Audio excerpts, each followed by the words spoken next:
C'est News, il est 8h16, bienvenue à tous. Laurence Ferrari, vous interrogez ce matin le professeur Didier Raoult. Bonjour, professeur Didier Raoult. Bonjour. Merci de nous recevoir ici à l'IHU de Marseille. On va parler dans un instant de votre situation personnelle, car visiblement certains de vos confrères sont pressés de vous voir partir, de quitter la tête de l'IHU. On va voir si vous êtes prêt à prendre votre retraite ou pas. On verra encore une fois ce que vous pensez des banderoles, de tous ces panneaux avec votre nom, votre visage, qui ont été brandis dans les manifestations anti-pass sanitaire ce samedi encore. Mais le plus important, c'est l'avancée de la pandémie dans notre pays, avec ce variant Delta qui se développe partout sur le territoire, qui provoque des situations catastrophiques dans les départements d'outre-mer. Vous dites quelque chose que certains pays ont déjà vérifié avant nous, notamment Israël, c'est que l'avancée de la pandémie est décorrélée de l'avancée de la vaccination, qu'il n'y a pas de lien, en fait, entre le variant Delta et la vaccination. Expliquez-nous ça, parce que, encore une fois, ça peut prêter à confusion et faire bondir certains de vos confrères. Je pense qu'il faut remonter. On avait eu cette conversation à peu près à 1 an de ça, pour essayer de comprendre. Et pour essayer de mettre les choses en perspective. Nous avions fait face à une première épidémie qui avait une courbe d'épidémie tout à fait banale, en cloche, comme on en voit dans la plupart des infections saisonnières. Et puis, il y avait à l'époque un débat sur est-ce que nous allons avoir un rebond de cette épidémie, sur lequel j'étais extrêmement sceptique parce que je ne... Mais vous n'y croyez pas, je me rappelle, vous me l'avez dit. Ça n'existe pas. Mais... Il faut quelques mois pour que ça se passe. Mais vous vous êtes trompé? Vous pensez que vous êtes trompé? Et c'est moi, pas du tout. Ce qui s'est passé, et d'ailleurs, je ne croyais pas du tout, ça ne me gêne pas de me tromper, honnêtement, je m'en fiche. Heureusement, je ne me trompe pas tout le temps, donc ça va. Ce qui s'est passé, au moment du mois de juillet, je commençais à être en vacances. J'étais sur mon bateau, mais je regardais tous les jours l'évolution des cas. Donc j'ai vu remonter. Je suis revenu, et mon hypothèse immédiate, ça a été, c'est pas le même nouveau virus, c'est une nouvelle épidémie. Et effectivement, c'était le premier variant. À l'époque, personne au monde ne parlait de variant. D'accord ? Donc, avant qu'on arrive à parler de variant, il a fallu attendre de septembre. Nous, on l'a publié en septembre, ça. Il a fallu attendre novembre. C'est-à-dire, il a fallu attendre que les gens se rendent compte, et que ce soit les Anglais qui le disent, parce qu'ils avaient des masses de séquences. Et nous, on a commencé à séquencer. Et on a vu, je suis très content, parce que ça vient de sortir. Il y a 2 grands papiers qui sont sortis dans Nature le 29 juillet, dont un avec quelqu'un de notre équipe, qui montrent qu'en réalité, ce sont des épidémies successives, et que ceux qui ont vécu ces épidémies successives, c'est ceux qui ont les frontières ouvertes. Et donc, nous, à Marseille, on est extrêmement bien placés pour les déplacements.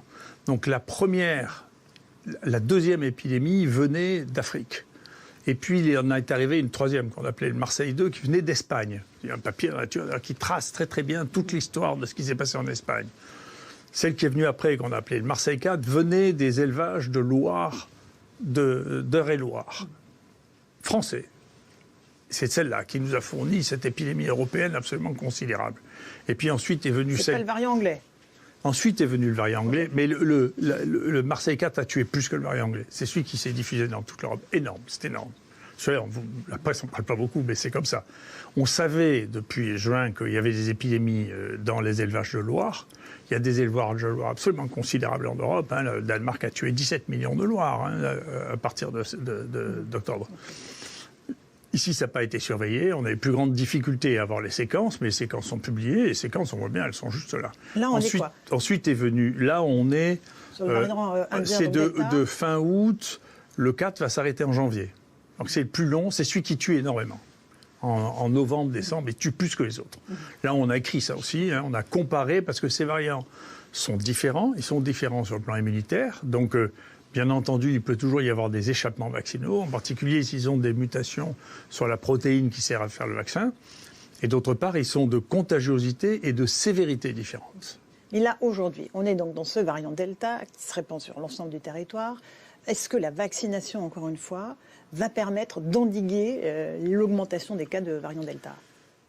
Vous savez que les prédictions, c'est pas mon style. Pour l'instant, ce que je vois, c'est que c'est pas les pays les plus vaccinés qui en ont le moins. Celui qui était le plus vacciné de tous, c'était l'Islande, l'Angleterre, Israël. C'est reparti exactement. Donc c'est intéressant. Mais sans cas grave, encore une fois. Il y a beaucoup moins de cas graves dans les hôpitaux. Oui, mais nous, sur ce que moi je connais, les autres, encore une fois, j'attends que ça se sédimente, parce que, encore une fois, si vous reprenez même un journal sérieux comme Science ou Nature, il y avait 1 mois et demi, on disait, regardez l'exemple israélien, voilà, c'est exactement ce qu'il faut faire pour plus avoir d'infection avec le Covid. Il ne faut pas tirer des conclusions hâtives. Hein. Nous, ce qu'on voit, et c'est ce que j'ai présenté, c'est que globalement, par rapport au nombre de gens qui sont diagnostiqués, le pourcentage d'hospitalisation et le pourcentage de réanimation est de 30% de celui des 2 variants précédents, donc, qui ne sont pas vaccinés. Hein. Donc la maladie est moins grave. Pour établir que la maladie chez les vaccinés est moins grave que chez les non-vaccinés, il faudra avoir des effectifs suffisants et des données suffisantes, en particulier. Je ne suis pas sûr qu'on ait des données très très précises, peut-être qu'on les aura avec le pass, avec des données très précises chez les gens qui sont en réanimation et qui ne peuvent pas dire vraiment ce qui s'est passé, si vous voulez. Je ne suis pas sûr qu'on ait des données très précises, mais ce qui est intéressant à regarder maintenant, parce que c'est la population dans laquelle le taux de vaccination est le plus élevé, c'est la mortalité dans les EHPAD. Et moi, à ma connaissance, la mortalité dans les EHPAD est élevée actuellement, parce que bien entendu, c'est la population en risque. Population qu'il faut peut-être vacciner une 3e fois. Est-ce qu'il faut envisager une 3e dose pour ces personnes vulnérables ? Vous savez, dans les grandes stratégies de vaccination, il y a 2 grandes stratégies de vaccination, les stratégies d'encerclement et les stratégies de généralisation. Moi, je crois beaucoup qu'il faut éventuellement associer les 2, mais je crois beaucoup aux vaccinations d'encerclement. On fait ça avec les clusters, par exemple. Mais on fait ça, moi je pensais que, vous voyez, pour la rougeole, autour des clusters de rougeole, il fallait vacciner tout le monde. Sauf les gens qui ont eu des rougeoles naturelles, parce que ceux-là, ils sont immunisés définitivement. Là, moi je pense qu'il faudrait se focaliser chez effectivement la population à risque, qu'on voit très bien, c'est les gens de plus de 65 ans ou les gens qui ont des pathologies. Les autres, il n'y a pas de surmortalité de ça. Et que donc, il faudrait effectivement, éventuellement, vérifier au bout du doigt qu'ils ont des anticorps et leur faire une 3e injection ou leur faire une 3e injection systématique chez ces sujets-là. C'est ce que les gens commencent à faire en Israël, c'est ce que les gens proposent aux États-Unis, c'est-à-dire de passer, vous savez bien qu'il y a 2 questions que vous posez. Il y a une question de comment protéger la mortalité. Ça, protéger la mortalité, c'est porter un effort tout particulier chez les sujets les plus à risque de faire une forme grave. Et puis, d'endiguer l'épidémie, là, pour l'instant, on n'est pas dans une situation qui est très optimiste pour le fait d'endiguer l'épidémie. Donc, il y a bien 2 questions à la fois. C'est, essayons d'abord de protéger au mieux les gens qui sont les plus à risque. Il faudra faire des nouvelles formulations vaccinales, c'est évident, qui intégreront plus de possibilités de variants, puisqu'on le voit bien que ces variants-là échappent en grande partie au vaccin. Et puis voilà. Les enfants, est-ce qu'il faut les vacciner ? On est à quelques encablures de la rentrée scolaire. La vaccination des plus de 12 ans a déjà commencé. Est-ce qu'il faut envisager de vacciner les enfants de 3 à 12 ans ?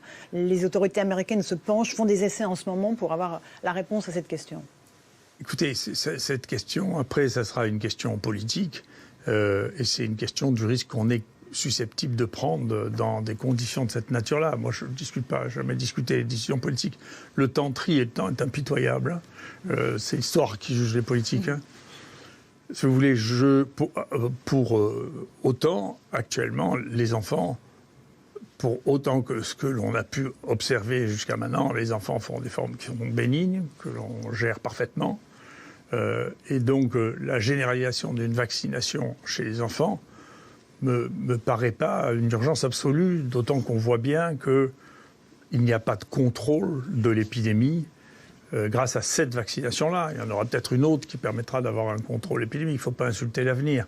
Mais globalement, on n'a pas d'évidence. Et d'ailleurs, ce qui explique que, vous voyez, il ne faut pas trier. Vous avez vu mon jeu de cartes. Il ne faut pas trier en prenant les pays avec lesquels vous êtes d'accord et ne pas prendre ceux qui ne sont pas d'accord. En Angleterre, ils vont dire on ne va pas faire de vaccination en dessous de 16 ans. Vous voyez, donc, c'est de la politique. Donc, ce n'est pas quelque chose sur lequel vous avez une homogénéité de la pensée, juste ou fausse d'ailleurs. Hein. Mais en tout cas, c'est de la politique. Et donc, les gens tâtonnent en se posant des questions de savoir est-ce que ça... Mais je trouve que les décisions qui sont prises en moments très, très anxiogènes ont le risque d'être des positions extrêmes. Donc c'est ce que je vois, il y a beaucoup de positions d'entraîner extrêmes. Des positions extrêmes, on va en parler dans un instant. L'immunité collective, on l'atteindra ou on ne l'atteindra plus maintenant ? L'émergence de ces variants régulières, Est-ce qu'elle fait le fait qu'on n'aura jamais cette immunité collective? Vous savez, je ne sais pas trop ce que c'est l'immunité collective. Je ne sais pas ce que c'est. Quand on a tellement ralenti, vous savez mieux que moi, vous êtes microbiologiste, la circulation du virus qu'il disparaît. Ça n'existe pas, ça. Si vous arrivez à corriger toute la population, à avoir une immunité de toute la population, il n'y en a pas. Entre ça, la raison pour laquelle les maladies disparaissent, moi bien sûr je ne vois pas le côté immunitaire, je vois le côté du virus. Les virus semblent, on travaille là-dessus, c'est un point intéressant. Dans ces épisodes successifs d'un virus, les mutations d'un virus, au bout d'un moment, il y a les deux manières extrêmes pour un virus de s'implanter, c'est soit d'être très agressif et très rapide, soit d'être lent et pas mortel. Et dans la plupart des cas, vous voyez la grippe par exemple, vous voyez la première du XXe siècle est incroyablement rapide et mortelle, et cette forme-là disparaît, et petit à petit s'implantent des formes de grippe qui sont beaucoup plus banales, beaucoup plus communes, il y a des formes asymptomatiques qu'on ne connaissait pas. C'est ce qui pourrait arriver avec le Covid-19. On pourrait arriver dans 2, 3 ans, 4 ans. Peut-être plutôt que ça, parce que, encore une fois, si on arrive à avoir les données telles que, si elles se confirment telles qu'on les voit, on voit que déjà le variant indien, contrairement à ce qui a été dit, est plutôt moins grave, si vous voulez, déjà, que ne l'était le variant anglais, qui lui-même, nous ici, moi je ne parle pas des autres, mais nous c'est des vraies données qu'on observe, était déjà moins grave que celui qu'on avait, qui était Made in France, là, le Marseille 4. Donc on a l'impression déjà que l'on a une diminution de la gravité, et on est en train de regarder, en train d'analyser, de savoir si le portage dure plus longtemps, qui irait dans ce sens-là. Donc si on a un portage plus long, avec des formes moins graves. Plus longtemps le virus, c'est ça. Mais ces virus s'imposent par le temps. Je vais vous donner un exemple qui n'a rien à voir avec la herd immunity, mais c'est la vraie vie, c'est pas de la déduction. C'est celui de la myxomatose, que les gens regardent sur Wikipédia, ce que c'est que la myxomatose. C'est un truc qui tuait 100% des lapins. Et donc on ne savait pas, ça avait été importé parce qu'il y avait trop de lapins en Australie, donc tu commençais à exterminer tous les lapins. Et puis petit à petit, le virus de la myxomatose est devenu de moins en moins pathogène par lui-même. D'accord ? C'est-à-dire que l'équilibre, les virus mutent, bien entendu, changent, et ce qui est sélectionné ou ce qui persiste sont ceux qui ont le plus de chances de continuer à se développer. Si vous tuez tout votre réservoir, vous disparaissez. D'accord. J'aimerais qu'on revienne quand même sur ce que vous pensez de la vaccination. Vous dites que ce n'est pas la panacée. D'ailleurs, le professeur Alain Fischer dit à peu près la même chose que vous. Il dit que la capacité de transmission du Delta est bien plus importante et que le vaccin ne confère pas une protection complète ni contre l'infection ni contre la transmission. Est-ce que ce vaccin-là, il faut l'améliorer en prévision des nouvelles vagues de variants et comment, encore une fois, ralentir cette progression du virus ? C'est une bonne question. Moi, j'ai toujours pensé, mais je me trompe peut-être, mais j'ai toujours pensé que les vaccins qui ne s'adressaient pas... Je pense que si vous avez une cible unique et étroite, la capacité du virus à échapper à votre défense est plus importante que si vous avez plusieurs cibles, même si les autres cibles apparaissent moins efficaces. C'est clair ce que je dis ? C'est-à-dire que si vous avez des réactions immunitaires contre toutes les protéines du virus, plus ou moins fortes, toutes ces protéines servent à quelque chose. Un virus n'a pas de protéines qui servent à rien. Donc elles servent toutes à quelque chose. Même si vous ne le savez pas, elles servent à quelque chose. Sinon, elles auraient plus depuis longtemps. Et donc, si vous avez un vaccin contre toutes les protéines, c'est mon opinion. C'est pour ça que je suis plus pour les vaccins inactivés, si vous voulez. Renforcés éventuellement par des adjuvants, si vous voulez, pour les rendre plus puissants. Les vaccins classiques, donc pas les vaccins ARN. Les vaccins classiques, oui. Okay. Vous croyez plus à ces vaccins-là qu'aux vaccins ARN ? Oui. Mais vous êtes, encore une fois, en faveur de la vaccination, professeur Raoult. La question se pose, on vous le reproche. On vous reproche vos arguments qui nourrissent les anti-vax. Non mais, si vous voulez, moi je suis un scientifique, je suis pour décrire la... réalité perçue à un moment donné. La réalité scientifique n'est pas plus définitive que les autres. Donc, me prendre pour un anti-vax quand on regarde ce qu'est ma vie. Vous savez, j'ai fait la politique une fois dans ma vie, c'était pour faire rembourser la vaccination de l'hépatite B et de la méningite à hémophilus. Ça, c'était en 92 où j'ai préparé le programme qui a été mis en place ensuite par Douste Blazy, c'est depuis que je le connais. Donc ça fait 92. Et je suis intervenu au ministère de la Santé en 2002 pour rattraper le désastre de l'hépatite B qui a été mis en place qui étaient les conséquences de décisions prises dans l'affolement par Kouchner sur la vaccination. Donc si vous voulez, ce qui est marrant d'ailleurs, ça a tourné, à l'époque c'était la gauche qui était contre les vaccins. Moi quand j'étais au ministère, les gens disaient que c'était un suppôt du lobby vaccinal. Donc, si vous voulez, tout ça, je suis ni un suppôt du lobby vaccinal, ni j'ai écrit un livre dans lequel je dis que on a des retards vaccinés. Il y a au moins 3 vaccins qui devraient exister en France depuis 10 ans qui ne sont pas faits. Lesquels le papillomavirus, un virus de maladie transmissible qui donne 3 cancers chez l'homme, 3 cancers chez la femme. Qu'est-ce que c'est que cette histoire de dire on fait le vaccin que chez les femmes et les gays? Enfin, c'est complètement surréaliste cette histoire. Okay. C'est idiot. La varicelle, ça existe depuis 20 ans aux États-Unis, ça a quasiment disparu des États-Unis. Ça fait plusieurs centaines de milliers de cas chez les enfants en France. Pourquoi? C'est parce que c'est le remboursement. À un moment, il y a un qui dit c'est pas cost-effective. C'est-à-dire c'est pas rentable de faire la vaccination. La grippe chez les enfants, ça c'est aussi important parce que les vecteurs, pour l'instant, les vecteurs de coronavirus ne sont pas les enfants. Mais les vecteurs de la grippe, c'est les enfants. Donc c'est les enfants qui le transmettent à leurs grands-parents. Voilà, moi, les conclusions du livre que j'écrivais il y a 3 ans sur les vaccins, en disant ces vaccins-là, il faut les faire. Après, il y a des vaccins dont on peut se demander, parce que les vaccins font partie de l'histoire. Il y en a qui n'ont plus d'intérêt. La variole, on l'a arrêtée dans les années 70. Il y a des vaccins qui n'ont plus d'intérêt, et il y a des vaccins qu'il faut renforcer, ou il y a des vaccins pour lesquels il faut changer la stratégie. Mais si vous voulez, je vois que c'était une idée fausse et je me suis trompé. J'ai fait un truc en disant on a le droit d'être intelligent. On a l'impression qu'on n'a pas le droit d'être intelligent dans ce pays. Hein. C'est-à-dire qu'on est forcément dans le camp des bons ou dans le camp des méchants. Il n'y a pas de nuance possible. Ouais, tout devient le symbole d'un côté ou de l'autre. Tout devient...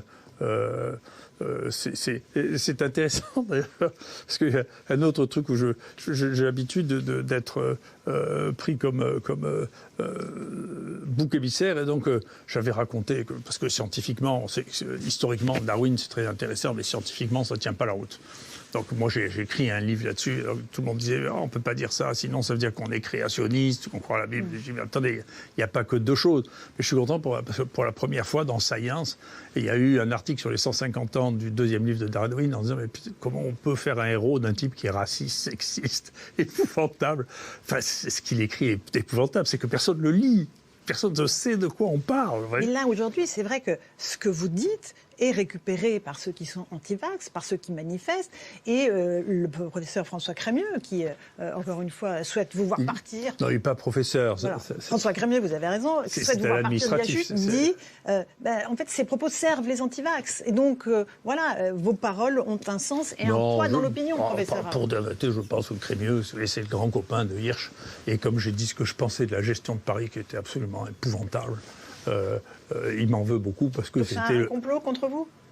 Oh, écoutez, quand je vois, il est arrivé, il a viré mon collaborateur Éric Chabrière, ils ont viré Fouquier qui essayait de donner une vision alternative des choses, et moi, il veut pas me prolonger dans mes fonctions hospitalières. Tout ça en l'espace de 2 mois. C'est peut-être possible que ce soit par hasard, c'est pas sûr quand même. On a l'impression qu'il est venu faire le ménage. Le professeur Fouché, en l'occurrence, a pris plusieurs fois la parole dans des rassemblements anti-vax pour encourager la population à entrer en résistance. Et le professeur Chabrière a lui relayé des articles appelant à des meurtres sur des médecins. Donc, quand même, il y a des raisons objectives. Je ne sais pas s'il a fait ça. Je pose pas le truc. Je vous dis simplement, il arrive pour faire le ménage. Moi, je fais partie des objets dont il voudrait faire le ménage. Je le regarde. Est-ce que vous êtes prêt à partir en retraite, là, le 31 août, comme on vous le demande? Parce que vous avez atteint l'âge de la retraite. Non, mais il ne faut pas confondre 2 choses. Moi, je suis à la retraite universitaire et hospitalière. D'ailleurs, j'aurais dû être à la retraite il y a 2 ans. J'ai été prolongé dans mes fonctions par le ministère de la Santé de l'époque. Mais ma carrière hospitalière comme PUPH s'arrête au 1er septembre, quoi qu'il arrive. C'est indépendant de lui, c'est la nature qui fait ça. D'accord. Il se trouve que j'aurais pu, c'est ce que me conseillait celui qui m'a donné conseil pour l'assistance publique, qui est très haut placé dans ce domaine. J'aurais pu être recruté comme praticien hospitalier contractuel pendant encore 2 ans, puisqu'on peut travailler jusqu'à 2 ans. Vous vouliez cumuler, c'est ça? Oui, bien sûr, comme font beaucoup de mes collègues, et comme le fait que si j'étais recruté comme PH, ça rapporterait, écoutez bien, plus de 2 millions d'euros par an à l'assistance publique. Ok. D'accord ? Du fait de mon activité scientifique, qui génère de l'argent, qui est envoyé. Et le fait que j'y sois plus, ça générera plus d'argent. Mais ma production scientifique ne générera plus d'argent. Donc, c'est une décision qui leur appartient. Mais j'ai remarqué que souvent, les décisions, ce qui explique l'état de nos hôpitaux, les décisions ne sont pas des décisions rationnelles et gestionnaires. Ensuite, il faut distinguer ça de la fondation, qui est une fondation autonome. La fondation de l'IHU. La fondation de l'IHU. La fondation de l'IHU est une fondation autonome qui a un conseil d'administration qui est fait de 20 personnes, dans lequel il y a 3 anciens ministres et dans lequel le représentant de l'assistance publique a une voix. D'accord. C'est eux, ce conseil d'administration, qui va décider de votre sort, on est bien d'accord? Oui, c'est ce conseil d'administration qui discutera avec moi de voir quelle est la meilleure solution. Il y a une réunion qui est prévue avec les fondateurs, c'est-à-dire ceux qui étaient initialement 7 fondateurs, qui est prévue mi-septembre. Et ensuite, il y aura un conseil d'administration qui sera décidé, parmi lesquels ça fait partie des points de l'ordre du jour. Mais encore une fois, l'évolution de la fondation, il est prévu depuis longtemps, depuis 3 ou 4 ans, et donc il va suivre un fil qui sera difficile de faire autrement. Après, l'idée du directeur général, c'est de détruire les fondements même de l'IHU et des équipes qui sont en place. Il faudra qu'il arrive à le faire avant avril, parce qu'en avril, il y aura un changement de gouvernement, et on verra bien avec le nouveau ministre s'il est aussi hostile fondamentalement à l'IHU que ce gouvernement-là. Ça veut dire que vous n'êtes pas prêt à raccrocher les crampons? Vous voyez encore quoi ad vitam aeternam à la tête de l'IHU? Non, c'est pas la question. D'abord, si vous voulez, il y a 2 choses. Dans l'IHU, il y a une partie fonctionnelle qui est liée au fait que je suis directeur de l'IHU et qu'en même temps, j'étais praticien hospitalier, qui, je dois dire, si vous voulez, commence à être lourde. Si vous voulez, ça fait longtemps. Ça fait 32 ans que je suis chef de service. Je ne suis plus le chef de service de ce pays. Je suis le professeur le plus ancien de ce pays. Ça fait un moment que ça dure, quand même. Donc, en plus de ça, j'ai le sentiment d'avoir réalisé ce que je devais faire. Donc, l'activité au quotidien, c'est-à-dire là, tous les matins à 8h du matin pour faire un staff, pour organiser les choses, pour voir s'il faut une infirmière de plus. Je reconnais que cette activité-là est une activité qui me pèse maintenant. Hein. Vous êtes prêt à partir, mais quand vous l'aurez décidé, c'est ça? C'est pas la question. Encore une fois, la question, c'est de savoir, c'est de clarifier avec les gens du conseil d'administration. Parce que bien sûr, certains m'ont appelé, certains m'ont demandé comment ils voient les choses. Globalement? Du conseil d'administration, je crois. Après, il y a un vote. On votera. Mais enfin, c'est pas un vote. Je ne me présente pas à la présidence de la République. Il y a 20 personnes. On connaît les 20 personnes. Hein. Vous n'avez pas d'ambition politique, tiens, d'ailleurs, en passant? Parce qu'on voit votre nom sur les banderoles. Non, je l'ai dit, je le répète. Non, je ne saurais pas le faire parce que ce n'est pas des décisions qui sont guidées par la rationalité, si vous voulez, ou par la compréhension des phénomènes, mais il s'agit de manager, les angoisses, 2, vous voyez bien, leur réélection, 3. Donc c'est des choses qui m'intéressent pas. Et en plus de ça, j'ai été frappé, je vous dis, je suis frappé par ça. Je suis frappé sur le peu de pouvoir réel qu'ont les gens qui font de la politique. Ils ont l'impression d'avoir du pouvoir et même des réactions qui sont extraordinaire du bris. Malheureusement, c'est un concept qui a été perdu avec les Grecs, le bris. Hein. C'est-à-dire la déraison liée à l'impression qu'on a tous les pouvoirs, qu'on se prend pour Dieu. C'est très... je suis frappé de voir ça. Mais personne n'est à l'abri de son hubris, ni vous ni moi. Ça se domestique. Ça se domestique. Si on est lucide, ça se domestique. Voilà. Encore un mot de ces manifestations contre le pass sanitaire, qui vous prennent comme emblème, hein, c'est très clair. Il y a certains politiques qui vous soutiennent, qui disent « touchez pas à Raoult ». Comment vous prenez ça?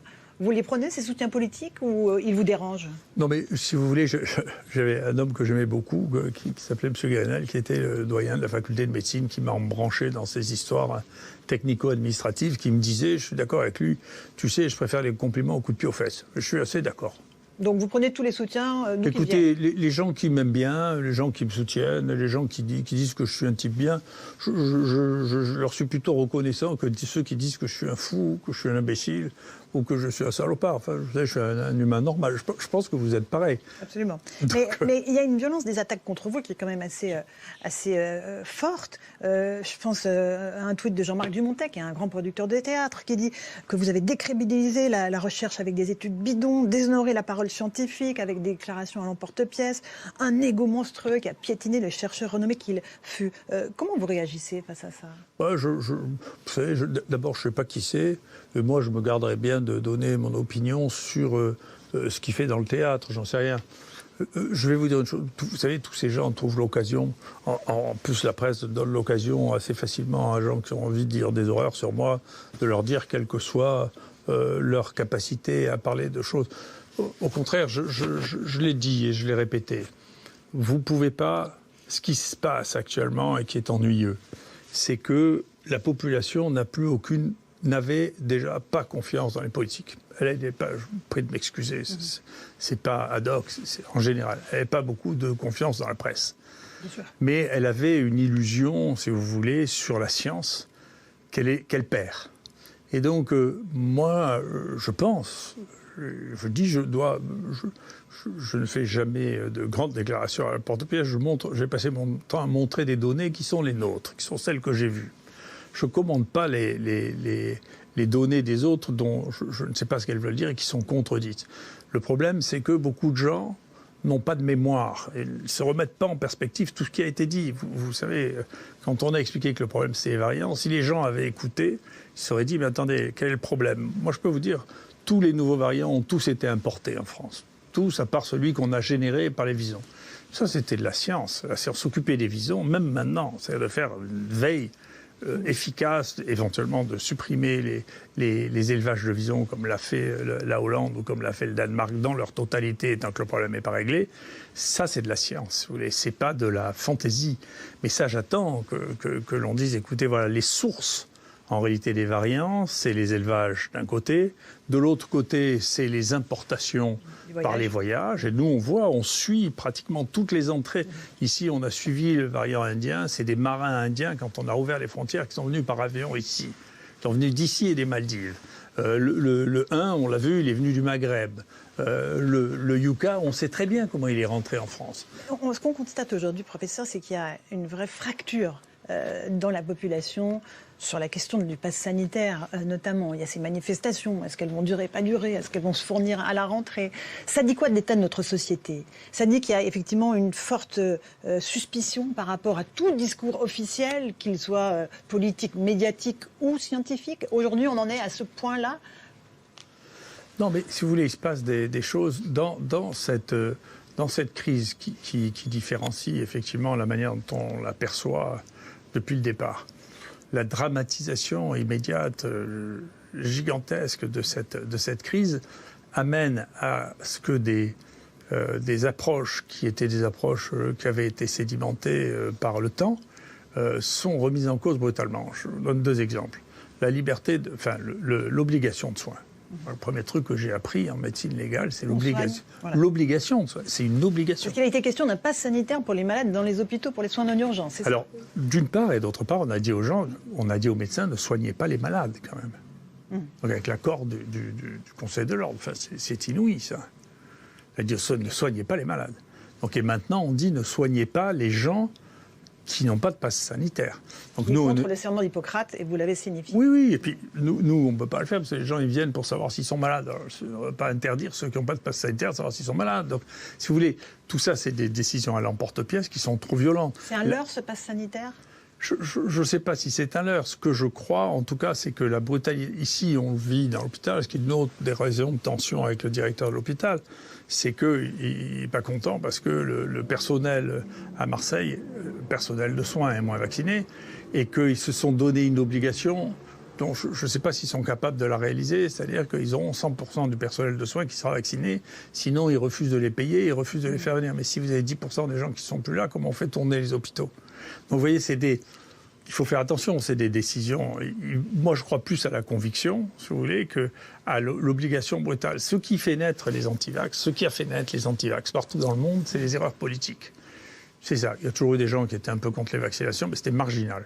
Donc ça a été la rougeole, c'est vraiment la faute du Lancet, c'est un autre Lancet Gate. Ça a été la vaccination contre l'hépatite B, ça c'est vraiment Kouchner qui a fait ça. C'est comme ça. Okay. Si on force les gens, plus on les force, plus ils se méfient et plus ils se demandent ce qui se passe. Donc moi, je crois qu'il faut essayer de convaincre les gens. C'est ce que je crois. Je pense qu'il faut avoir des réponses mesurées. Et là aussi, si vous voulez, il s'est passé une chose qui est très importante, dont vous n'avez peut-être pas entendu parler. Les administrations ont demandé aux médecins du travail de leur donner la liste de tous les gens qui étaient vaccinés. Mais on n'a pas le droit de faire ça. Donc l'association de tous les médecins du travail a dit, vous demandez de trahir le secret professionnel, mais on n'a pas le droit. Ça fait partie des choses qui sont... On peut être poursuivi pour ça.